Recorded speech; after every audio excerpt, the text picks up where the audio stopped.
And the title of this session, are we ready for a new world order?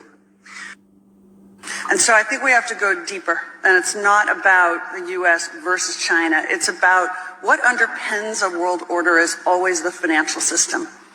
I was very privileged. My father was an advisor to Nixon when they came off the gold standard in '71. And so I was brought up with a kind of inside view of how very important the financial structure is to absolutely everything else. And what we're seeing in the world today, I think, is we are on the brink of a dramatic change where we are about to, and I'll say this boldly, we're about to abandon the traditional system of money and accounting and introduce a new one. And the new one, the new accounting, is what we call blockchain. It means digital. It means having a almost perfect record of every single transaction that happens in the economy, which will give us far greater clarity over what's going on. It also raises huge dangers in terms of the balance of power between states and citizens. In my opinion, we're going to need a digital constitution of human rights if we're going to have digital money.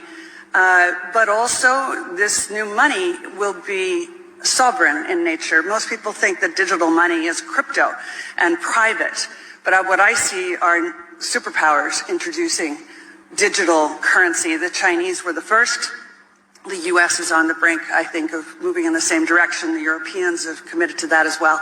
And the question is, will that new system of digital money and digital accounting accommodate the competing needs of the citizens of all these locations so that every human being has a chance to have a better life?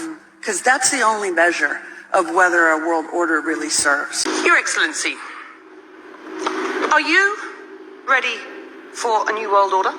Europe decided the age of military power is over because the economics are that China, I think in 2016-17, invested $53 billion in the United States.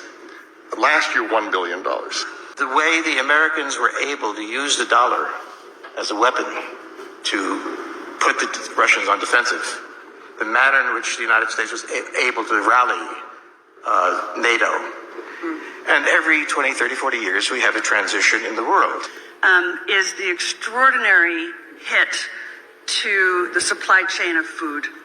And I think we cannot leave this event without speaking about the need to prepare now to prevent a catastrophe. Because the loss of the fertilizers from both Russia and Belarus, the enormous increase in the oil price, which directly hits farmers around the world, already has caused a jump in the wheat price, which is the single most important foodstuff for this region. And last time we saw this, that was a major contributing factor to the Arab Spring.